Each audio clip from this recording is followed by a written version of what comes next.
Hello, everyone, and welcome back to another episode of 1990s Represent. We're starting out our fifth cycle of 1993 with an album. In this episode, we're talking about Get a Grip by Aerosmith. Just a very solid rock album. Actually, probably the only Aerosmith album that I actually own. I listened to a bunch of other Aerosmith albums over the years, but I think this is the only one that I actually picked up on CD back in I think I picked it up in maybe 1994, or it may have been early 1995. But I picked that one up at one point and really enjoyed it. It's got some amazing tracks on it. Amazing. No pun intended, because that's actually one of the tracks on the album. But some just excellent tracks. It created a few just iconic music videos. I think the music video for Amazing. Then there was also the music video for Crying, and Crazy as well. So just some iconic music videos associated with this album. I have some notes here about this album. We'll get to those, and then we'll get to the track list and all that as well. And just pop this open here. All right, so Get a Grip by Aerosmith, first released April 20th, 1993. This is their 11th studio album. I don't really know where this generally kind of falls in ranking of their discography, but I really enjoy it. They definitely probably have better albums overall, but I just remember having a great time listening to this one back in I want to say toward the end of middle school kind of era. But yeah, picked it up back then. I had a classmate that was a huge Aerosmith fan, and he was telling me I think he actually went to the Get a Grip tour.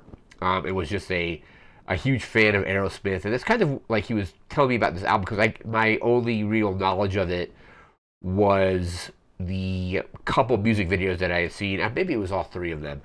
But I thought those videos were cool, and he was like, you should check the album out. So then next time I was at a record store, I think it was a Sam Goody or something, picked it up and had a great time with it. But I had a classmate that was a huge fan of the band, went to the tour, and I think for one Christmas got one of the box sets of some of their earlier stuff.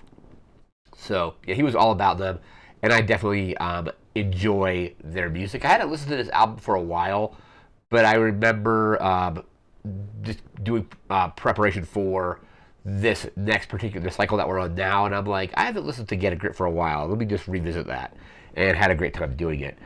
This is their best-selling album overall. Apparently, it's sold over 20 million copies. An interesting thing, according to my research, it's their first album of Aerosmith's to reach #1 in the USA. So they've had other albums, but this was huge. I remember those music videos really kind of propelled this album kind of to new heights. The supporting tour, the Get a Grip tour, also definitely pushed this album. And like I said, it's got a lot of great tracks on it.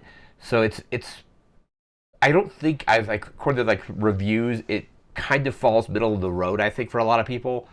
But I definitely feel that this one kind of given the time period it came out in, mid 90s, 1993 was really still a good time for music videos.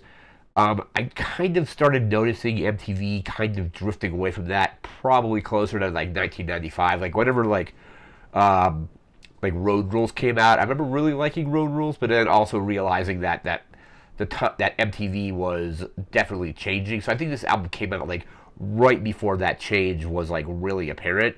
I guess that change actually probably took effect even earlier than that when we started doing shows like The Real World. But the music videos for this album were featured heavily on MTV, and I remember just really liking those videos. And I remember there was one, I think this album, like I said, there was somebody in a gym class. I remember the Aermsmith came out, it was that fall.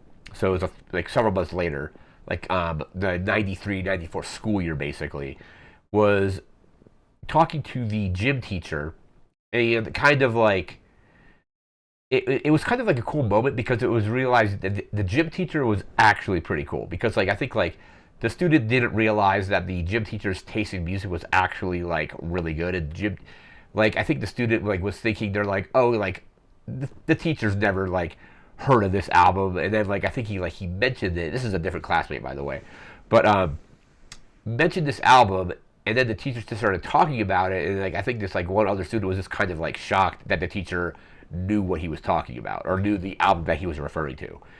And I had another class with the same gym teacher where it was like a weightlifting class, and he had this just amazing like rock mixtape that he had made. Like it had like AC/DC on it, Metallica. It was like actually really cool. So it was kind of like one of those moments when you actually realize that like the teacher, it's one of those cool teachers kind of thing. And it kind of ties back to this album, which is just kind of cool. So apparently this was planned initially to release in 1992, and I think Geffen was the label that this was on. And I think like somebody at Geffen listened to the album, listened to what they had, and they were saying it lacked variety, and they also needed a radio-friendly song. So Aerosmith ended up going back in and recording a bunch more tracks for this album, which ended up pushing the release date from 1992 to 1993. There was a really cool quote from Steven Tyler here I want to bring up. See where it went. Just gotta pull this down here. Basically, so like a lot of the songs apparently reflect on the band's like drug use in the past and things like that. And Steven Tyler said, quote, "We were saying you can point it back to some of those old beliefs about the crossroads and signing up with the devil, that you can look at drugs as that. It can be fun in the beginning, but then it comes time to pay your debt. And if you're not sharp enough to see that it's taking you down, then it really will get you." So a lot of the songs, specifically according to my research, were Amazing, kind of relates to that as well, the song Amazing. But that was just an interesting quote from Steven Tyler. The cover art, which is over that way, got to point the finger direction that correctly that time, got some criticism. A lot of people just didn't, they thought the cover was just bad. Animal rights activists didn't like it. And I think some of them maybe even thought that the cow on the cover was actually pierced and branded, which Aerosmith, I think, eventually had to come out and say, no, like, that we took a picture of a cow and digitally, like, put the stuff in there. Like, Photoshop was still a thing was a thing back then still. So I remember using, like, Photoshop in, like, a computer lab in, like, the, like, early 90s. So, like, the fact that, like, I think people maybe thought that this was real is kind of silly. But Aerosmith even had to come out and say that it was like basically a Photoshop job to add the ring to the udder as well as the Aerosmith brand to the cow as well. So animal rights activists didn't like it, but of course it was just like Photoshop. Apparently, also interesting, according to my research, this was the very first time a band released a digital download of a song. Apparently. So in 1994, I think it was on CompuServe. So if you subscribe to CompuServe, it was like CompuServe, AOL, Prodigy, some very early kind of internet service providers. If you were on CompuServe, I think you could download. The track was Head First. You could download it in I think it was a 4 megabyte WAV file, which seems weird because like depending on quality, when you take a wave, like an uncompressed wave is actually pretty large for a song, so it was probably like badly compressed. If it's 4 megabytes, that's almost like the size of like an MP3. I don't know when MP3 actually was like being utilized. I remember first hearing of MP3s in like 1997. But anyway, you could download this track. It was Head First as a WAV file, and of course this was when most people at this time, internet was like mostly dial-up, so it would take the better part of an hour, according to my research, an hour to download this song. I remember the very first time I downloaded something that was like maybe like a megabyte or megabyte and a half. It took like 20 minutes. When I first got on AOL in like 1996, I remember downloading a video clip of an Alanis Morissette video. I think it was like just like a small clip of the You Oughta Know music video. And it took like 20 minutes, and it was like a megabyte. It was like a 20-second long clip or something. It was kind of ridiculous. But the fact that they were apparently the first to release a song digitally like this is pretty cool. Let's get to some of the quick reviews here from the album. Then we'll jump into our track list here. So generally some decent to like okay reviews. Like I said, it sold really well, but it wasn't necessarily like probably necessarily their best album. AllMusic has it at a 2.5 out of 5. Calgary Herald gave it an A minus. Christagu's Consumer's Guide gave it an A minus. NME has it at a 4 out of 10, while Q has it at a 3 out of 5, and Rolling Stone also had it at a 3 out of 5. So kind of middle of the road. A couple publications gave it pretty good reviews, and most of them, the other ones were kind of like in the middle or somewhat low. Like the NME one is kind of low at a 4 out of 10. Before we get to the track list, just probably the most iconic thing about this album for me were the major music videos that came out for it. So there was Amazing, there was Crying, and there was Crazy. I think Crying might be my favorite song on the album. It had a really great music video. I don't remember what the actual like concept of the music video was, but it was kind of just like a lot of just kind of like some. Like, I think it did have a through line, like storyline to it, but it was a lot. And then the Crazy one kind of had a storyline too. But just really cool visuals especially in the Amazing video. I remember there's a part where like I think it's like we just look up. I'm not gonna look up the video necessarily, but just get down to the yeah. So I think it's Joe Perry in the video, the guitarist, like steps out in front of the train, like literally like on the train tracks, and steps away, like is walking across them at the last second, and then the train comes by. It's just like a really cool music video. The Crying video is incredible, and then the Crazy video is also really good. And the two, Crying and Crazy, I think, Crying and Crazy both have Alicia Silverstone in the music video. Liv Tyler's also in the video for Crazy. And I think this is where I first saw I think either of them, because Alicia Silverstone went on to do a bunch of different movies. Liv Tyler, of course, has a very successful film career as well. Like I think like the next big thing for her after this was like Empire Records, which was kind of more of a cult film. But then she wanted to do like Armageddon, the Lord of the Rings films, MCU stuff. And Alicia Silverstone, I don't know if like what has done lately, but I know she did. I don't know if it was called The Crush, and I forget who was in that, but it was a. Let me just. I think was it Carrie Elwes that was in it. I think it was her and Carrie Elwes, maybe. Yeah, so it is Carrie Elwes. So it's her and Carrie Elwes. I only seen it on like TV. I've never seen it in like the actual, like never rented it on VHS or saw it on DVD or anything. So I've only seen like an edited for TV version.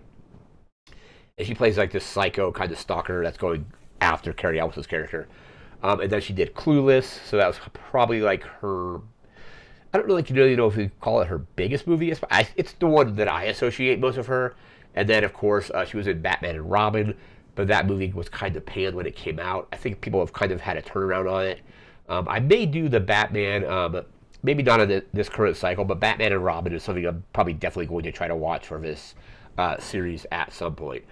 But yeah, the music videos for Crying and Crazy specifically have both, or have Alicia Silverstone in both of them, and Liv Tyler in the one for Crazy. Those are just classic tracks and amazing music videos as well. Now let's get into our track listing for this album. I'm going to pull that up here. Just pull it up. There we go. So it has 14 tracks that comes in about an hour and 2 minutes. Track 1 is just intro. I don't really think it's just a little bit of talking there. Track 2 is Eat the Rich. That's a classic one, even though it's kind of silly because like Aerosmith is also probably fairly well off financially. So having a song about by rich people talking about eating the rich is kind of silly, but the song is actually pretty good. Track 3 is Get a Grip. Track 4 is Fever. Track 5 is Living on the Edge. So actually, sorry, it wasn't Amazing. It was I think Living on the Edge music video is the one where the guitarist steps in front of the train. Living on the Edge is also a classic track. So I guess actually 4 really good music videos, not 3. So we have Amazing, Crazy, Crying, and Living on the Edge. So again, track 5 is Living on the Edge. Track 6 is Splash. Track 7 is Walk On Down. Track 8 is Shut Up and Dance. Track 9 is Crying, like I said earlier. Great music video, and probably also my favorite track on the album. Track 10 is Gotta Love It. Track 11 is Crazy, just another iconic track there. Track 12 is Lineup. Track 13 is Amazing. And then track 14 is Boogeyman. And that's just an instrumental track there. Let's see what it said.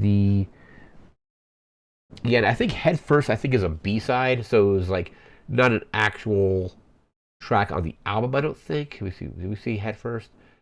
So yeah, I believe Head First was actually a B-side, but that was the first one that was released digitally. But overall, I think it's just still a very solid rock album. It had been a while since I listened to it, but I thoroughly enjoyed myself listening to it. And I would highly recommend checking out the music videos for this album. So check out the music video for Living on the Edge. Check out the music video for Amazing. Check out the music video for Crying, and then check out the music video for Crazy. They're all just kind of classic music videos. I would highly recommend checking those out. But that is going to do it for this episode. We'll be back in a few days doing a movie from 1993. Don't know exactly what that's going to be yet, but I'll find something to watch and then do a video on it. That'll be up in a few days from now. And then we'll be doing a video or computer game after that, and then jumping back into 1994 and the rest of the decade. So again, that's going to do it for now. So remember to like, comment, share, and subscribe. We'll see you again next time. Thanks again for watching. Take care and have a good one.